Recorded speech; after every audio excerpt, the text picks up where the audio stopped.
Trésor funéraire de Toutankhamon. Sa découverte il y a près d'un siècle a ébloui le monde.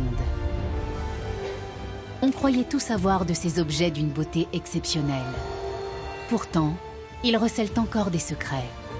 Un déménagement historique va permettre de les redécouvrir. En Égypte, au pied des pyramides, un gigantesque musée est sorti de terre. Il doit abriter la totalité du trésor de Toutankhamon. Jamais les 5398 objets de son tombeau n'avaient été réunis. Et bon nombre d'entre eux n'avaient même jamais quitté les réserves du vieux musée du Caire. Oh, regardez ce cheval, regardez! Les technologies les plus récentes ouvrent de nouveaux champs d'exploration. Elles lèvent le voile sur des mystères plurimillénaires et nous montrent enfin l'homme sous le masque. On voit réapparaître de minuscules détails. Depuis quelques décennies, une controverse agite le monde de l'égyptologie. Toutankhamon ne serait pas le véritable destinataire du masque funéraire, pièce maîtresse du trésor. Pour qui a-t-il été façonné? Le mystère est peut-être en passe d'être résolu. Certains égyptologues pensent que ce masque n'était pas le sien. Voici les secrets du trésor de Toutankhamon.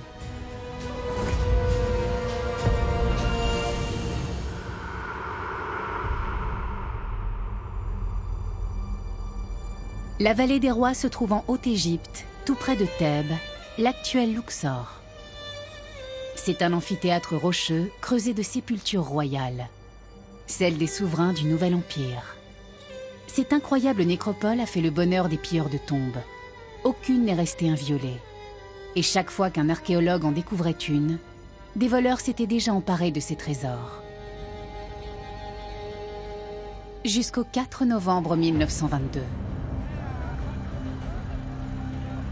Ce jour-là, l'égyptologue britannique Howard Carter dégage les premières marches d'un escalier de pierre qui mène à une sépulture oubliée. Et le 26 novembre, il est en passe de faire l'une des plus grandes découvertes de l'histoire de l'archéologie. Le trésor de Toutankhamon.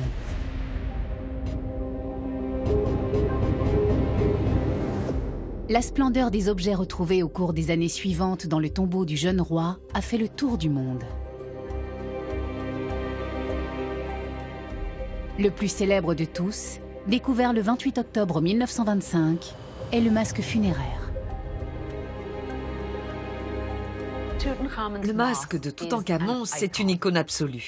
D'abord, il est en or massif. Et c'est quelque chose d'extrêmement impressionnant. Et puis, il y a la virtuosité du savoir-faire, l'élégance du masque et cette expression si vivante. Le masque mesure 54 cm de haut sur 39 de large. Il a fallu plus de 10 kg d'or pour le réaliser. Sa facture et sa singularité en font un objet d'une valeur inestimable. Mais dans l'Égypte ancienne, les masques funéraires avaient avant tout une fonction symbolique. Ils étaient destinés à parer le défunt pour l'éternité. Le masque de Toutankhamon est considéré aujourd'hui comme une pièce maîtresse, un chef-d'œuvre de l'artisanat égyptien. À l'arrière du masque, ce que les gens savent un peu moins, c'est qu'on rencontre une série de textes, dont un extrait du livre des morts. Alors le livre des morts, les Égyptiens l'appelaient le livre pour sortir au jour, et en fait c'était une sorte de recueil avec toutes sortes de formules magiques, d'incantations, qui étaient destinées à aider ou à protéger le défunt dans l'au-delà. Donc l'une de ces formules, gravée à l'arrière du masque de Toutankhamon, était censée protéger le jeune souverain au royaume des morts. Ce trésor a plus de 3300 ans, et il est encore auréolé de mystère. Il fait même aujourd'hui l'objet de controverses. Le destin tragique de ce pharaon frappé en pleine jeunesse n'est pas étranger à ces débats. Selon certains experts, le masque n'aurait pas été façonné pour lui. Pour les archéologues, l'achèvement du grand musée égyptien est une aubaine qui leur offre enfin l'opportunité d'examiner tout le mobilier funéraire de Toutankhamon. Le masque va subir des analyses extrêmement poussées. Il s'agit de déterminer une fois pour toutes s'il était dédié ou non à Toutankhamon.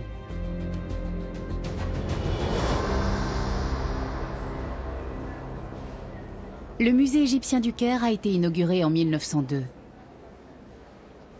C'est ici que le masque est exposé depuis sa mise au jour.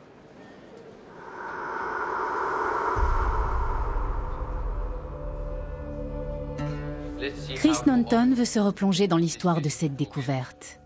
Alors, il descend dans les entrailles du vénérable bâtiment. Ce modeste sous-sol abrite un autre trésor. Le journal de fouilles d'Howard Carter. Sur ces pages, l'archéologue a consigné l'une après l'autre toutes les trouvailles faites dans le tombeau du pharaon. Incroyable. C'est la toute première page, c'est ça? Oui. Donc ça, c'est le tout premier objet qu'il a répertorié. Coffre-chapelle, le plus à l'extérieur, numéro 60664. Je peux tourner la page? Rares sont ceux qui ont eu l'occasion de consulter ce journal centenaire. Il contient la liste exhaustive du mobilier funéraire de Toutankhamon. Sur les quelques 5400 objets retirés du tombeau, seul un tiers a été exposé au public. Voilà le masque funéraire. Qu'est-ce qu'il a écrit? Masque de momie, barbe et collier. Oui. C'est incroyable. Le plus célèbre objet archéologique de l'Antiquité. Masque de momie numéro 60672. Près d'un siècle après sa découverte, un nouveau chapitre s'ouvre pour le masque.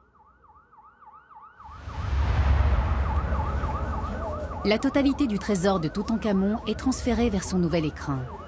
C'est une opération délicate, placée sous haute surveillance. Car le chantier pharaonique du Grand Musée égyptien est achevé. Sa construction aura nécessité près de 15 ans et coûté plus d'1 milliard d'euros. Il se trouve en périphérie du Caire, au pied des pyramides. À l'intérieur, le défilé des caisses de bois a commencé. Elles abritent une grande variété d'objets, tous soigneusement emballés. Ce sont tous les biens que le jeune pharaon a emportés vers l'au-delà. L'ensemble des objets que finalement on a pu trouver dans cette tombe donc, sont très variés dans leur contenu, mais au final ils servent le même but, c'est-à-dire donc servir le roi défunt dans l'au-delà et le servir de manière à ce qu'il puisse continuer à jouir pour l'éternité du confort qu'il avait durant sa vie terrestre. Le tombeau est un lieu de vie éternelle.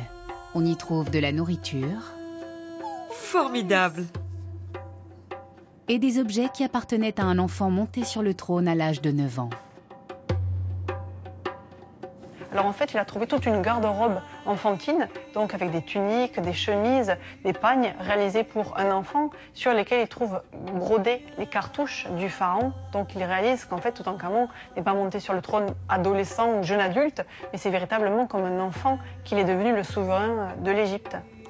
C'est un petit siège avec un repose-pied pour le petit derrière de Toutankhamon. Oui. Trop mignon. Il avait besoin de toutes les affaires qu'il utilisait au quotidien, mais aussi d'amulettes, d'objets magiques pour l'aider à passer de ce monde dans l'autre. C'est pour ça que le tombeau débordait littéralement d'objets. Et le plus important des objets magiques, c'est le masque funéraire. Ce portrait créé à l'image du pharaon est crucial. Il accompagne le défunt vers l'au-delà, paré d'un visage d'une perfection inaltérable. Ces masques-là, en particulier en métaux, étaient uniquement portés par les pharaons. En fait, à l'Ancien Empire, on va essayer de trouver une façon de redonner une sorte d'identité, puisque les embaumeurs rendaient aux familles des corps qui finalement disparaissaient. Donc le visage, l'identité finalement du défunt n'existait plus. Et ça, c'est quelque chose qui est un peu une source d'angoisse pour les Égyptiens, qu'ils finissent par être oubliés des dieux. Donc on va démultiplier le nom de la personne sur les parois du cercueil, sur la tombe, sur des stèles, sur les vases canopes, dans le livre des morts. Et on va essayer aussi de rendre une identité à la momie. Tous ces objets, sacrés ou ordinaires, sont désormais réunis en un seul lieu. Peut-être va-t-on pouvoir en tirer de nouveaux enseignements. Cette nouvelle configuration va permettre d'approfondir notre compréhension des objets, d'abord parce qu'on peut les examiner dans le détail, mais aussi parce qu'on profite de l'apport des technologies de pointe. L'archéologie utilise aujourd'hui des outils qui auraient fait rêver Howard Carter. La palette des méthodes disponibles offre une approche variée et complémentaire des objets. La cristallographie au rayon X permet de connaître leur composition exacte. On les observe au plus près grâce au microscope électronique. Et l'imagerie par transformation de la réflectance, ou RTI, a été conçue pour révéler l'invisible. Il semble que les funérailles royales ne se soient pas déroulées comme prévu. On n'a peut-être pas tout fait selon les règles de l'art, mais dans la précipitation. Parmi la masse d'objets accumulés dans le tombeau, certains semblent ne pas être à leur place. À tel point qu'on peut se demander si le masque funéraire lui-même devait bien se trouver là.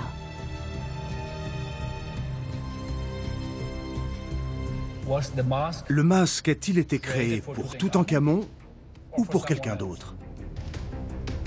Quelles sont les anomalies qui sèment le doute chez les archéologues? Premier élément, l'existence même de ce masque relève de l'exploit. Sa facture dénote une incroyable maîtrise des techniques d'orfèvrerie. C'est un masque qui est exceptionnel, donc déjà parce qu'il est absolument magnifique. Exceptionnel aussi par rapport à ses dimensions, il fait quand même 54 cm de hauteur pour un poids environnant les 10 kg. Il est serti de milliers de fragments de verre colorés et de pierres semi-précieuses.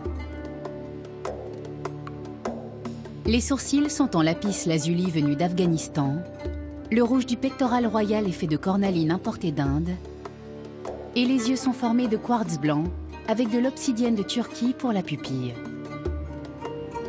Plus prodigieux encore, ce masque a été fabriqué en un temps record. Selon les lois funéraires de l'Égypte ancienne, il devait s'écouler moins de 10 semaines entre le décès et l'inhumation. Or, Toutankhamon est mort jeune. Son décès a pris tout le monde de court. Il a peut-être été victime d'un accident de char, tandis qu'il guerroyait loin de son palais de Thèbes. Préparer les funérailles d'un pharaon était une tâche considérable. Dans le cas de Toutankhamon, c'est son principal conseiller et successeur qui a décidé de tout. Il s'appelait Aïe. C'était un personnage redoutable. Les prêtres et les artisans ne disposaient que de 70 jours pour préparer les funérailles. C'est le temps nécessaire pour embaumer le corps. Ils ont donc eu très peu de temps pour réunir son mobilier et fabriquer ce masque funéraire. On peut douter de la possibilité même de créer un objet aussi raffiné dans le temps imparti. Dans ce cas, la seule façon d'expliquer sa présence dans le trésor, c'est d'imaginer qu'il existait déjà. Et donc, peut-être, qu'il avait été fabriqué pour quelqu'un d'autre. Il est possible que le masque ait été conçu pour la belle-mère de Toutankhamon, Néfertiti. La célèbre épouse d'Akhenaton était morte des années plus tôt, quand il était encore petit garçon. Son tombeau n'a jamais été découvert. Selon cette hypothèse, on aurait profané sa sépulture pour récupérer le masque. Les artisans n'avaient plus qu'à remplacer son visage par celui du jeune pharaon.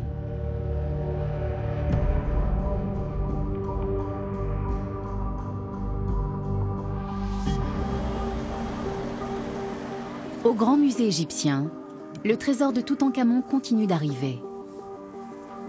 Chaque caisse contient des objets d'une immense valeur archéologique.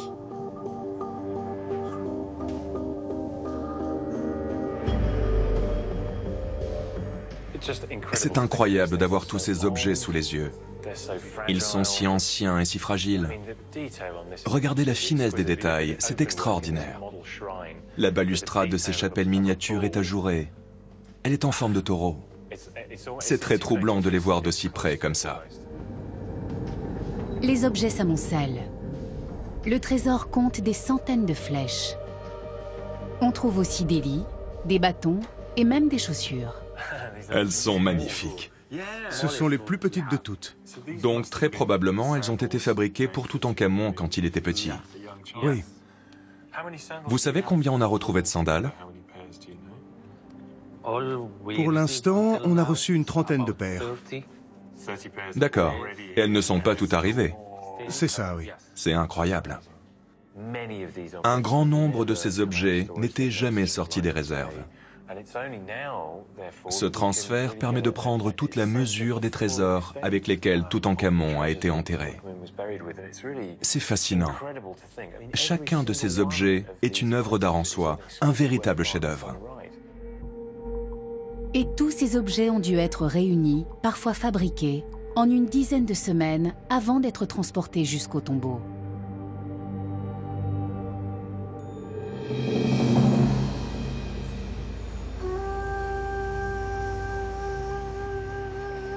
La sépulture de Toutankhamon se trouve à 700 km du Grand Musée égyptien, dans la vallée des Rois.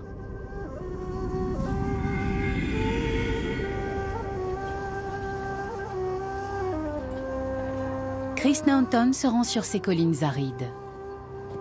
Il veut voir une fois de plus le tombeau du jeune pharaon.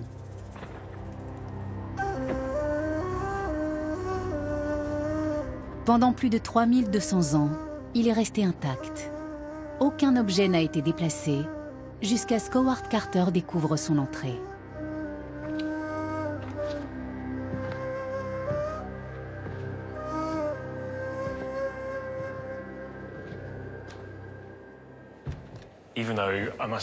Je suis venu ici des dizaines de fois, mais c'est toujours très émouvant d'emprunter ce corridor.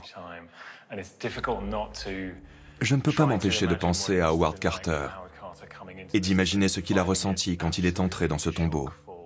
Quel choc pour lui de découvrir cet incroyable amas d'objets funéraires, d'un raffinement exquis, à l'emplacement exact où ils avaient été déposés 3200 ans plus tôt. Un amas tel qu'il a fallu près de 10 ans pour vider le tombeau. De sa découverte en novembre 1922 au printemps 1932, Howard Carter et son équipe sortent les objets un à un. Ils sont alors répertoriés et transportés à travers le désert jusqu'au Caire. Ce bric-à-brac invraisemblable gêne même le travail de l'équipe. La chambre funéraire est si exiguë qu'on peut à peine se glisser entre l'énorme catafalque et le mur. Un curieux tombeau pour l'un des souverains les plus puissants du monde antique. On a vraiment l'impression qu'il y a quelque chose qui cloche. Le tombeau n'est pas très grand et pas très complexe. Sa conception est extrêmement basique. L'espace mural est réduit et par endroits, les parois ne sont même pas décorées. On dirait que l'endroit a été adapté à la hâte pour recevoir la dépouille d'un pharaon. Les dimensions modestes du tombeau et le peu de soins apportés à sa préparation avaient déjà intrigué Howard Carter. Pour l'archéologue Mark Gabold, l'explication est simple. Cet hypogée n'avait pas été conçu pour accueillir un pharaon. Elle n'était pas prévue pour être une tombe royale, donc ce qui est certain, c'est que l'on a utilisé les 70 jours prescrits par le rituel de la momification pour aménager une tombe qui n'était pas destinée à un roi. La place était visiblement insuffisante pour mettre dans l'ordre, je dirais, normal tous les objets, et qu'on a dû les empiler sur plusieurs étages.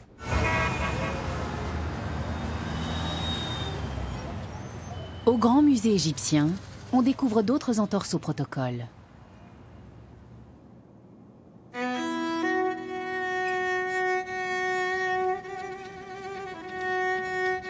Une nouvelle série d'objets vient d'arriver de l'ancien musée.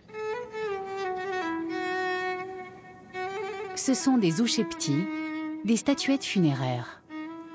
Elles représentent les serviteurs destinés à seconder le défunt dans l'au-delà. Le tombeau en contenait plus de 400. Beaucoup d'entre elles n'ont jamais été exposées. Ces figurines sont toujours à l'image du mort. Leur visage devrait donc ressembler au masque funéraire de Toutankhamon. C'est drôle, ces gros yeux. Mais Salima Ikram note de nombreuses différences. Elles devraient toutes ressembler à Toutankhamon, mais on voit beaucoup de variétés. Ici, par exemple, la décoration est similaire, mais les visages sont différents. L'un a un nez pointu, l'autre a une bouche différente. Certains visages sont plus délicats et plus féminins, et d'autres plus robustes. On peut vraiment se demander si certaines statuettes n'ont pas été fabriquées pour quelqu'un d'autre.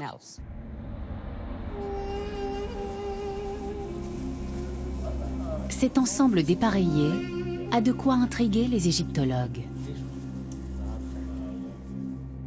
Il était assez courant de recycler des objets funéraires, mais pas pour les tombes royales. C'est un peu étrange de retrouver une telle pratique dans ce contexte. Il faut déterminer la part d'objets d'emprunt dans le tombeau de Toutankhamon. Les chercheurs du Grand Musée égyptien s'attellent à cette tâche. Et les premières estimations sont stupéfiantes. Plus de 1000 objets, un cinquième du mobilier funéraire, auraient appartenu à quelqu'un d'autre. Nous ne sommes pas encore en mesure de déterminer précisément combien d'objets sont issus d'un recyclage. On commence tout juste à les examiner dans le détail. Il n'est pas facile de distinguer ceux qui pourraient appartenir à quelqu'un d'autre de ceux qui, clairement, n'appartenaient pas à Toutankhamon. On y arrive petit à petit, mais on doit regarder chaque objet dans le détail et rester très prudent. On aurait voulu étoffer le maigre trésor de Toutankhamon avec les biens d'autres défunts. Mais s'il n'appartenait pas à Toutankhamon, d'où venait-il ? Selon certains spécialistes, il pourrait provenir de réserves royales. Peut-être même a-t-on pillé les tombeaux de souverains antérieurs.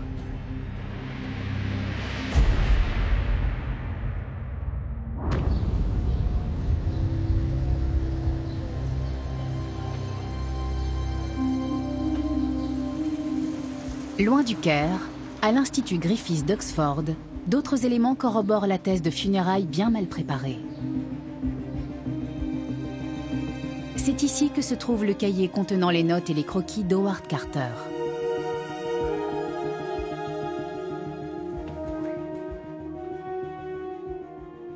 Ce dessin magnifique est de la main d'Howard Carter lui-même.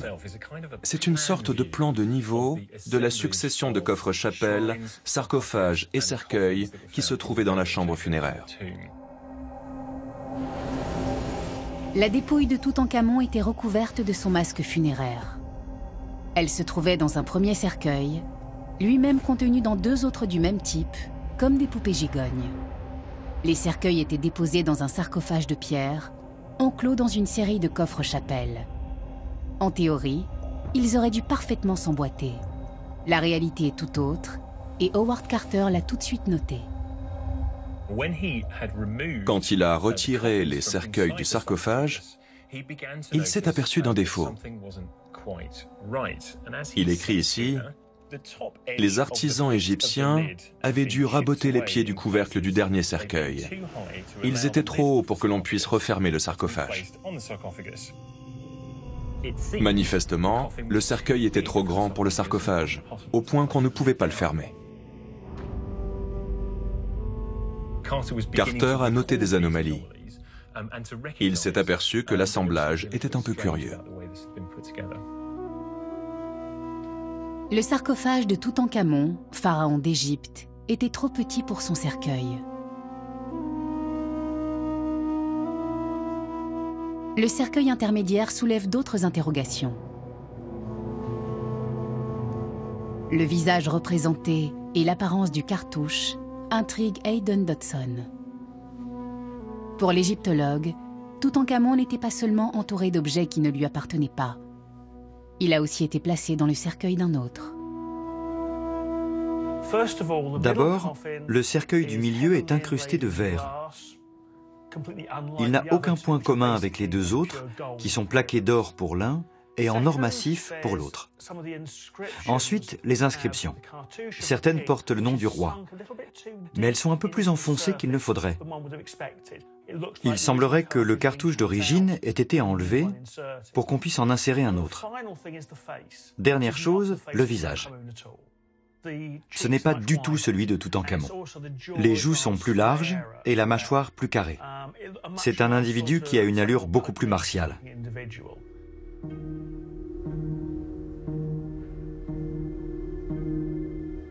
Le nom du premier propriétaire aurait été effacé et remplacé par celui de Toutankhamon.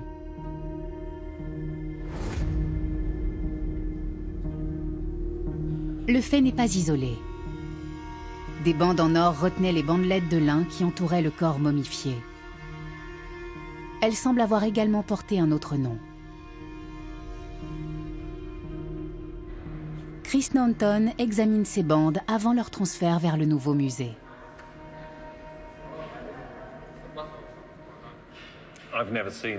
Je n'avais jamais vu l'envers de cette bande, mais j'ai remarqué tout de suite, dès qu'on l'a retournée, qu'il y a des cartouches qui ne sont pas présents sur l'endroit. C'est difficile à lire dans cette lumière, et en plus, je regarde les inscriptions de profil. Mais je distingue d'abord un scarabée, 3 traits qui indiquent le pluriel, et je crois qu'à côté du scarabée, il y a Ankh. C'est une boucle qui surmonte une croix. On l'appelle également la croix de vie. Dans ce cas, il pourrait s'agir du nom Ankh Keperuré. C'est l'un des noms d'un pharaon dont on sait très peu de choses. En tout cas, ce n'est pas Toutankhamon. Toutes ces incohérences vont dans le même sens. Toutankhamon semble étranger dans sa dernière demeure. Il a été inhumé dans un cercueil d'emprunt, lequel était placé dans un sarcophage trop petit. Et une bonne partie du mobilier funéraire ne lui était pas destinée. Le célèbre masque lui-même a peut-être été conçu pour un autre que lui. Mais pour en avoir le cœur net, il faudrait une preuve irréfutable.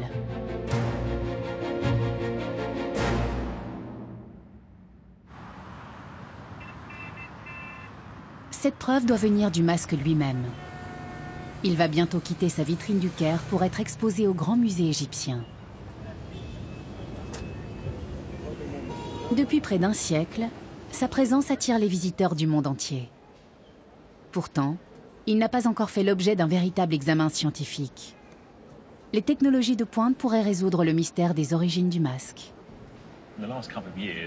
Ces dernières années, des égyptologues ont avancé que le masque n'aurait pas été fabriqué pour Toutankhamon. On a plusieurs raisons de le penser. On est certain que le visage est celui de Toutankhamon. Mais l'or qui a été utilisé pour le façonner n'a pas la même apparence que celui du reste du masque. Comme s'il avait été fait à part, peut-être plus tard. Cette hypothèse a été avancée en 2001. Le visage d'origine aurait été découpé et remplacé par le portrait de Toutankhamon. D'autres éléments pourraient corroborer cette hypothèse. Le cartouche, qui contient normalement les hiéroglyphes du nom de Toutankhamon, semble avoir été modifié, comme s'il contenait un nom différent à l'origine. Un nom qui n'était pas celui de Toutankhamon. Parmi les propriétaires potentiels du masque, un nom revient souvent. Il aurait été façonné pour la reine Néfertiti. Mais ce ne sont que des conjectures. Ces hypothèses ne s'appuient sur aucune preuve concrète, faute d'examen approfondi.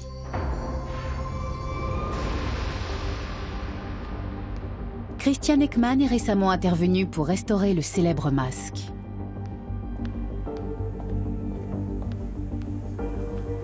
Il a bénéficié d'une chance inédite. Il a obtenu l'autorisation de procéder au premier examen complet du masque. On m'a confié une mission extraordinaire. C'est une grande responsabilité. J'ai la chance unique d'étudier un objet mondialement connu. La pression est immense, bien sûr, mais elle ne vient pas de l'extérieur. Je veux donner le meilleur de moi-même pour obtenir le meilleur résultat possible. C'est une occasion qui ne se produit qu'une fois dans une vie. Christian Ekman procède à une analyse microscopique de la surface du masque. Il utilise aussi la fluorescence à rayons X. Cette technique permet de déterminer la composition chimique des objets. En l'occurrence, elle va servir à analyser l'or du masque.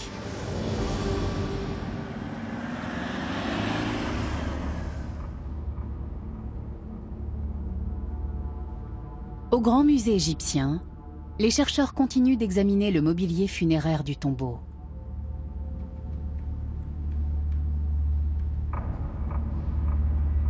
Certains objets fabriqués pour le pharaon semblent avoir été mal assemblés. Le directeur du musée, Tarek Taoufik, inspecte l'un des lits funéraires qui viennent d'arriver au musée. On a découvert qu'il y avait des signes différents sur chacun des lits. Ces signes ont suscité des discussions très animées entre les égyptologues. Le débat porte sur l'assemblage des éléments des lits. Les inscriptions du lit à tête de vache s'appliqueraient en fait au dieu à tête de lion. Il se pourrait donc que les ouvriers aient mélangé les éléments de deux lits.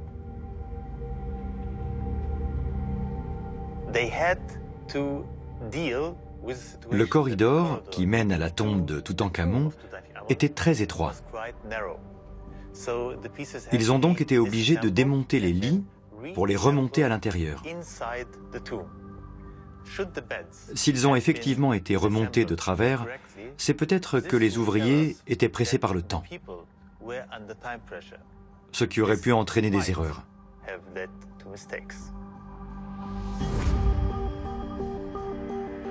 Mais pourquoi une telle précipitation, si contraire au statut du défunt?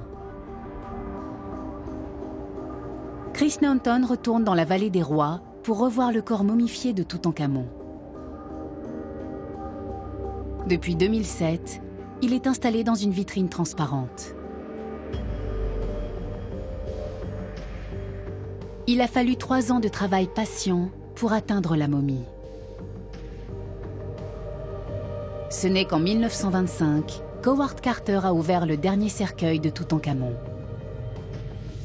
Et ce qu'il a découvert à l'intérieur l'a surpris. Cette momification est indigne d'un Égyptien, et plus encore d'un pharaon. Il était normal d'avoir une incision sur le torse pour retirer les organes internes. Ça fait partie du processus de momification. Mais ici, cette incision est beaucoup trop grande. Et de plus, elle a été faite au mauvais endroit. Encore plus inhabituel, le cœur a disparu. En général, on ne le retirait pas. Il était même essentiel qu'il reste dans le corps. Or, il a été enlevé de la momie de Toutankhamon. Donc, clairement, il ne s'agit pas ici d'une momification normale. Le rituel semble avoir été effectué à la hâte, sans grand soin. Mais il y a pire.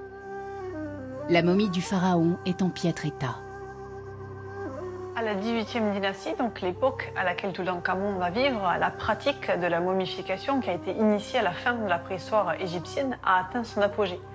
Pourtant, nul besoin d'être un connaisseur en la matière pour se rendre compte que la momie de Toutankhamon est loin d'être un modèle du genre. La faute en reviendrait non pas aux embaumeurs, mais à la résine et aux onguents bouillants qui vont être versés non seulement sur la momie, mais également sur plusieurs des cercueils qui protégeaient la momie du roi et qui, du fait de leur haute température, vont brûler les bandelettes en provoquant une combustion lente et spontanée et donc qui, par écho, vont abîmer la momie.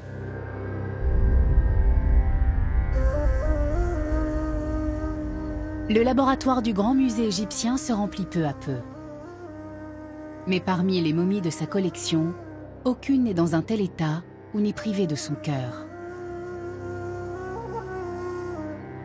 Le cœur était considéré comme le siège de l'intelligence et des émotions. Il était essentiel à la vie après la mort. Privé de son cœur, Toutankhamon était condamné à passer l'éternité sans pouvoir penser ou ressentir la moindre chose. Salima Ikram veut comprendre ce qui s'est passé. Pour cela, elle a obtenu une autorisation exceptionnelle. Examiner le corps d'un aristocrate égyptien qui a vécu vers 1400 avant notre ère. Yuya portait les titres de père divin et chef de la cavalerie. Il est mort à l'âge de 50 ou 60 ans et a été inhumé dans la tombe KV46 de la Vallée des Rois. Il est magnifique.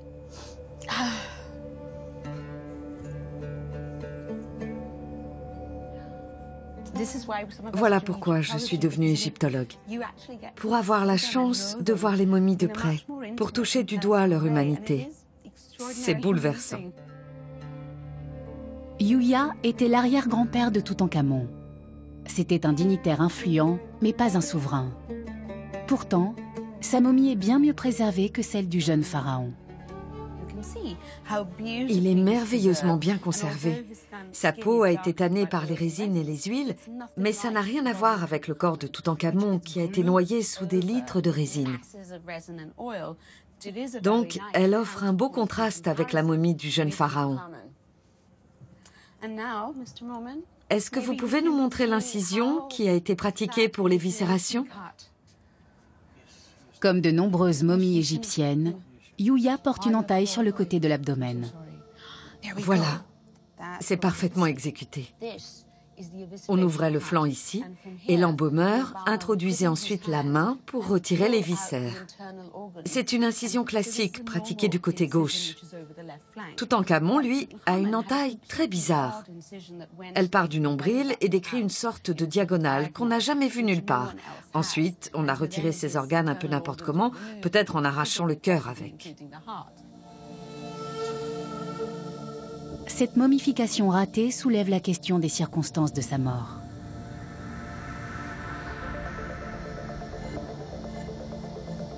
Si Toutankhamon est décédé loin de sa capitale, il a peut-être fallu plusieurs semaines pour le rapatrier jusqu'à Thèbes.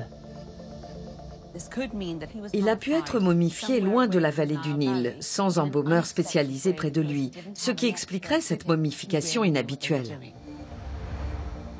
Et Toutankhamon est mort jeune, à 19 ans. On n'avait encore fait aucun préparatif pour sa sépulture. On disposait donc de peu de temps pour fabriquer son masque et rassembler ses objets funéraires.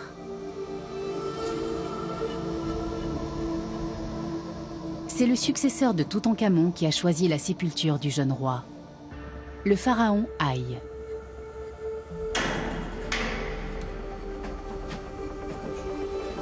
Son tombeau se trouve également dans la Vallée des Rois. Et il n'a rien à voir avec l'humble hypogée choisi pour Toutankhamon.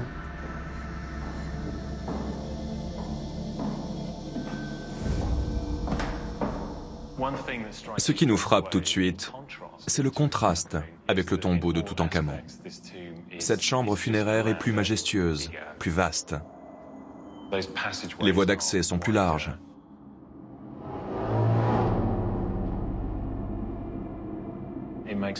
On voit que la mise en scène est faite pour en imposer, avec le sarcophage placé bien au centre.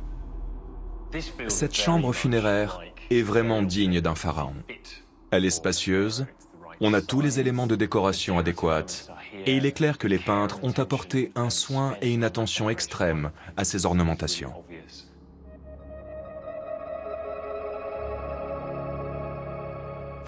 La scène du pharaon chassant dans les marais est d'un réalisme saisissant. Les oiseaux, surtout, sont particulièrement réussis. Le tombeau de Toutankhamon est 2 fois plus petit que celui de Haï. Ses dimensions sont aussi bien inférieures à celles des autres sépultures royales. En général, les pharaons commençaient à construire leurs sépultures à peu près au moment où ils montaient sur le trône.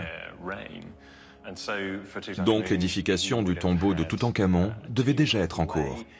Il avait peut-être même émis des idées ou des préférences à ce sujet. Si la magnificence du tombeau de Haï est bien digne d'un pharaon, pourquoi l'hypogée de Toutankhamon est-il si exigu et si peu soigné? On peut supposer que c'est ce tombeau qui avait été conçu pour Toutankhamon. Et il aurait été usurpé, si on peut dire, par Haï, quand il a pris le pouvoir, au moment où le trône s'est retrouvé vacant à la mort de Toutankhamon. Toutankhamon est mort sans héritier aux alentours de 1320 avant notre ère. Aïe était alors un haut dignitaire, proche de la famille royale. Il semble qu'il ait saisi l'occasion pour s'emparer du pouvoir. Il se serait approprié le tombeau de Toutankhamon et en aurait choisi un bien plus modeste pour le jeune pharaon. Il y aurait fait déposer sa dépouille, entourée d'objets appartenant à d'autres. Mais alors, qu'en est-il du masque? Aïe a-t-il commis l'injure suprême, inhumé le jeune pharaon avec un masque d'emprunt?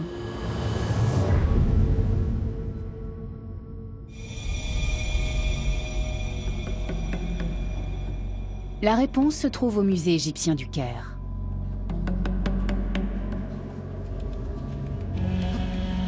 Ces vastes salles seront bientôt vidées de leurs trésors. Tous les objets vont être transférés au grand musée égyptien.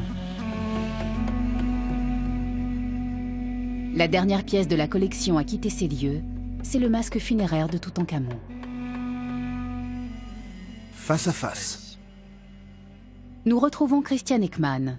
Ce grand spécialiste de la restauration d'objets antiques mène depuis 2015 un examen approfondi du masque. Vous avez vu ça? À l'intérieur des deux yeux, on a peint de minuscules vaisseaux. C'est ce qui rend son regard si vivant. J'aime beaucoup cette attention aux moindres détails. Le restaurateur a pu reconstituer précisément le façonnage du masque.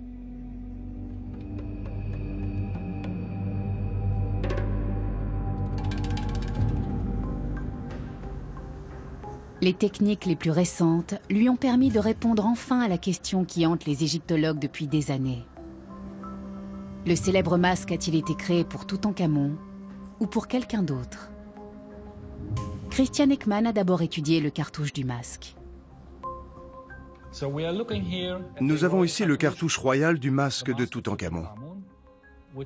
Il se trouve près de l'épaule, du côté gauche du masque. D'emblée, on distingue des traces inhabituelles, voire suspectes,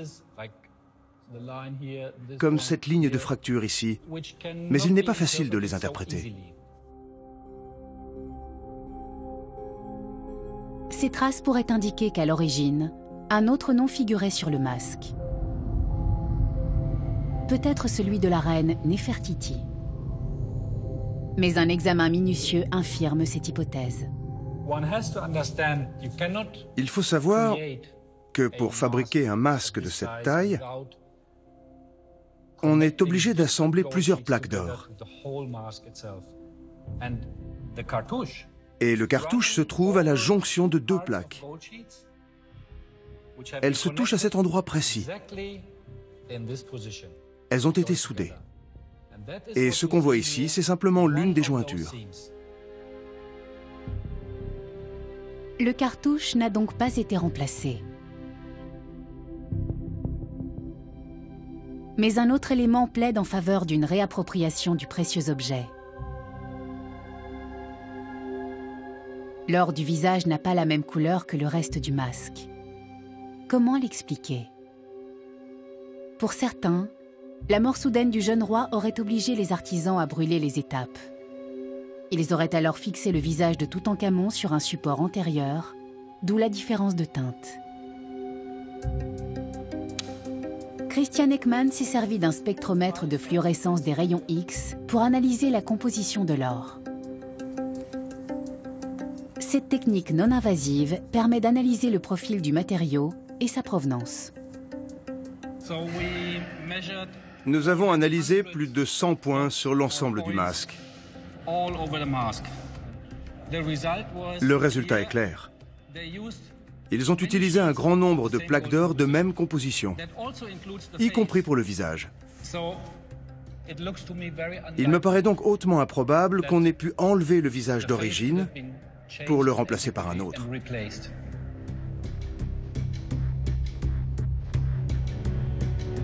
Toutes les parties du masque sont homogènes. Les artisans ont simplement utilisé un traitement différent pour l'or du visage.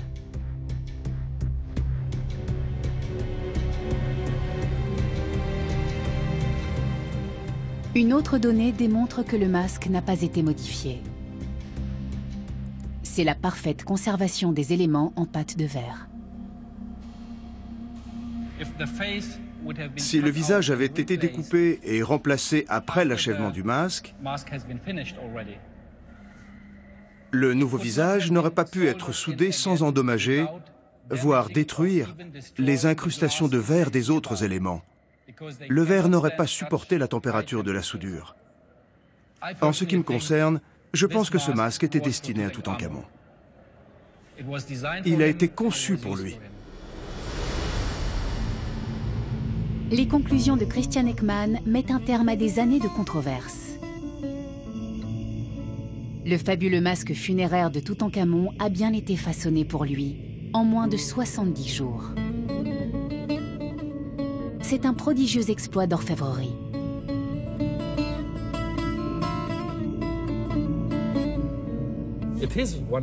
Ce portrait est l'un des plus beaux du monde. Et là, c'est le restaurateur qui connaît bien les techniques de fabrication qui parle. C'est très impressionnant de voir ce dont ils étaient capables. Je doute qu'il existe à l'heure actuelle un orfèvre susceptible de réaliser un tel chef-d'œuvre. Et surtout, de le fabriquer en un laps de temps aussi court. Malgré le peu de temps imparti, le masque a donc été créé spécialement pour Toutankhamon. Il va maintenant pouvoir occuper la place d'honneur dans le grand musée égyptien.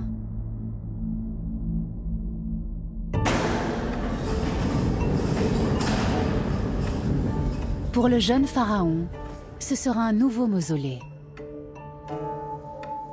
Un monument digne de son immense célébrité, dédié à son fabuleux trésor.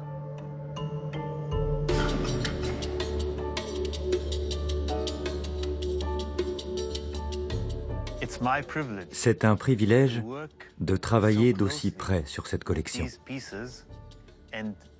d'avoir ce rapport intime avec des objets vieux de 3300 ans. C'est comme toucher Toutankhamon et participer à sa conservation pour les générations à venir.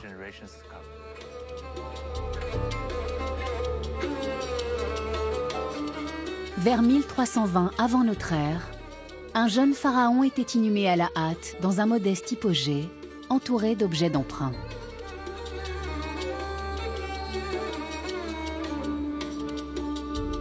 Au fil des siècles, l'emplacement de sa sépulture est tombé dans l'oubli.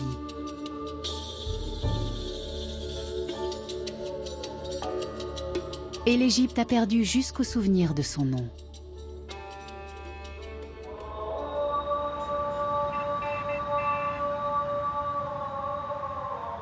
C'est précisément la petite dimension de ce tombeau qui l'a protégé du pillage. Jusqu'à sa découverte par Howard Carter au début du XXe siècle. Elle a fait du jeune roi au masque d'or une célébrité mondiale.